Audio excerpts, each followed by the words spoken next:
जय श्री कृष्ण। दामोदर मास यानी कार्तिक में भगवान श्री हरि विष्णु की प्रीति के लिए धर्म का अनुष्ठान अवश्य करना चाहिए।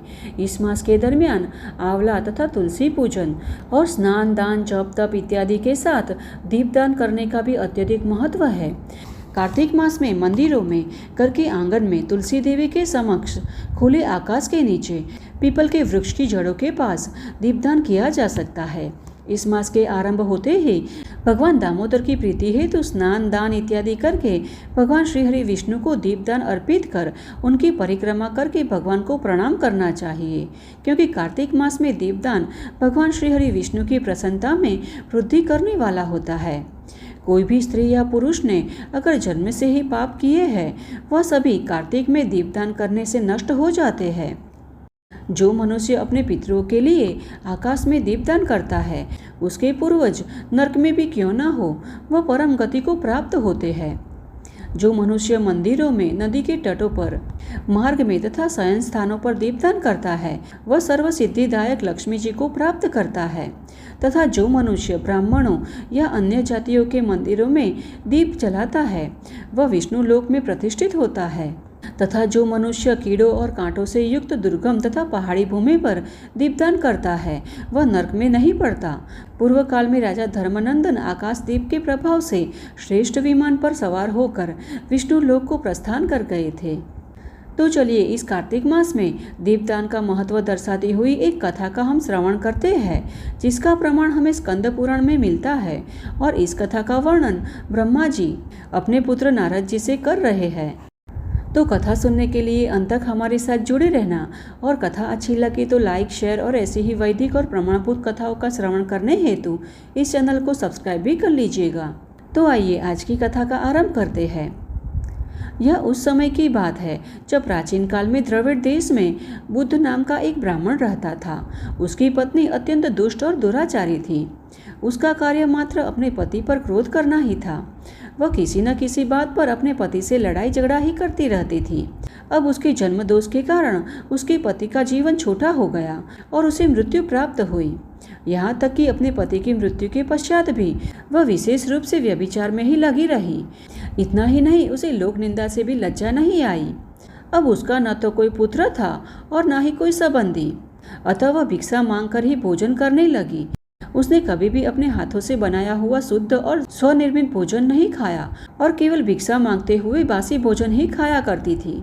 उसने कभी भी भगवान की सेवा पूजा नहीं की और ना ही कभी तीर्थ यात्रा की, तथा ना ही कभी उसने भगवान के नामों का जप किया था और ना ही भगवान की कथा का श्रवण किया। अब एक समय एक विद्वान ब्राह्मण तीर्थ यात्रा करते हुए उसके घर आया। उसका नाम कृष्ण था।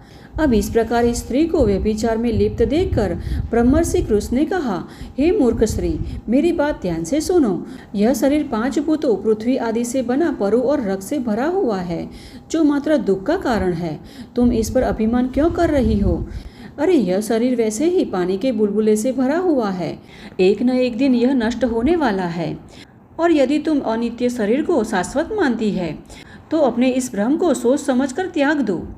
पूर्ण पुरुषोत्तम देवता भगवान विष्णु का ध्यान कर और उनकी लीला कथाओं का श्रद्धापूर्वक श्रवण करो। और जब कार्तिक मास आए तो भगवान दामोदर के प्रेम के लिए स्नान, दान आदि कर दीपदान करो और भगवान श्री हरि विष्णु की परिक्रमा कर उनको प्रणाम करो। यह व्रत विधवाओं और सौभाग्यवती सभी के लिए उपयुक्त है। यह सभी पापों को शांत करने वाला और सभी कष्टों का नाश करने वाला है। कार्तिक मास में दीप जलाने से भगवान विष्णु की प्रसन्नता बढ़ती है, अतः तुम कार्तिक मास के व्रत का श्रद्धापूर्वक पालन करो। अब इतना कहकर कृष्ण ब्राह्मण दूसरे के घर चला गया और वह कृष्ण ब्राह्मण की बात सुनकर वह दुराचारी ब्राह्मणी को भी पश्चाताप हुआ और उसने निश्चय किया कि मैं कार्तिक मास का व्रत अवश्य करूंगी। उसके बाद जब कार्तिक मास आया तो उसने पूरे 1 महीने तक प्रातः स्नान और दीपदान किया। इसके कुछ ही समय बाद वृद्धा अवस्था के कारण उसकी मृत्यु हो गई। वह स्वर्गलोक को चली गई और उचित समय में उसे मुक्ति भी मिल गई। जो मनुष्य कार्तिक व्रत में तत्पर होकर दीपदान इत्यादि करता है और यह दीपदान की कथा भी सुनता है, उसे मोक्ष की प्राप्ति होती है। इस प्रकार दीपदान का महत्व समझाते हुए ब्रह्मा जी बोले कि दीपदान में आकाश दीप का भी अत्यधिक महत्व होता है। ब्रह्मा जी ने नारद जी से कहा कि जो भी कार्तिक मास आने पर प्रातः स्नान कर आकाश दीप दान करता है वह सर्वलोक का स्वामी और सर्व संपत्तियों से संपन्न होकर इस लोक में सुख भोगता है और अंततः मोक्ष की प्राप्ति करता है। इसीलिए कार्तिक में स्नान दान आदि करके भगवान श्री हरि विष्णु के मंदिर में दीपदान अवश्य करना चाहिए। महाराज सुनंदन ने चंद्र शर्मा ब्राह्मण के कहने पर 1 महीने का अनुष्ठान व्रत किया। वह प्रतिदिन प्रातः काल में स्नान करके पवित्र एवं प्रेमपूर्ण तुलसी पत्र से भगवान विष्णु की पूजा करते थे तथा रात्रि के समय उनके लिए आकाश दीप जलाते थे और भगवान को आकाश दीप समर्पित करते हुए वह इस मंत्र का जाप करते थे। दामोदराय विश्वाय विश्वरूपधराय च नमस्कृत्वा प्रदा स्वामी व्योमदीपम हरिप्रियम।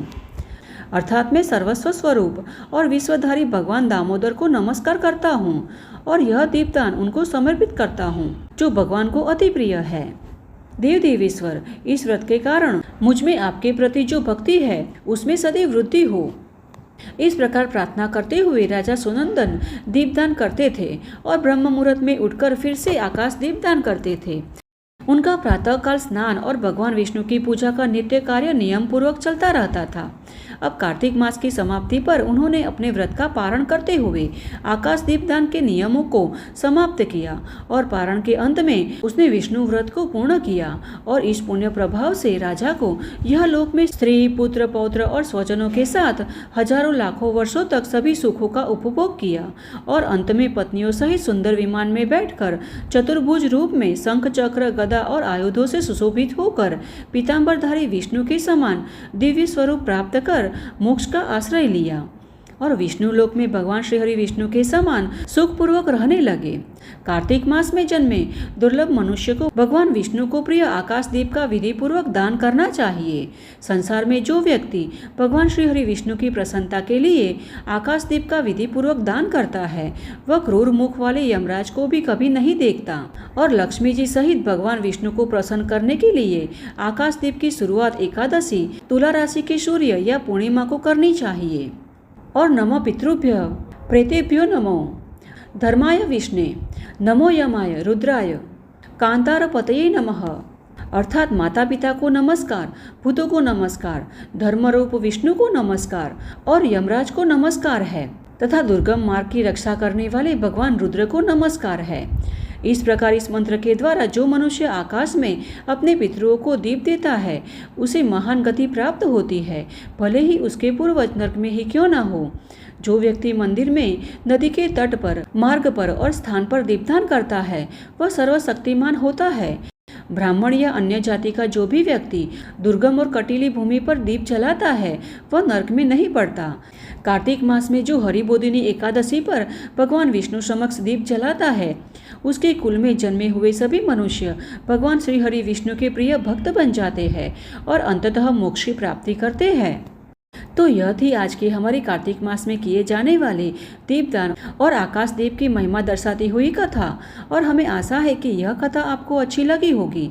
तो इसे अपने मित्र और परिवार में भी शेयर करना जिससे कि इस कथा का श्रवण कर उन्हें भी इस कार्तिक मास में पुण्य फल की प्राप्ति हो सके। तो चलिए हमारे शास्त्रों में वर्णित ऐसे ही वैदिक और प्रमाणभूत कथाओं के साथ फिर से मिलते हैं। तब तक के लिए जय श्री कृष्ण।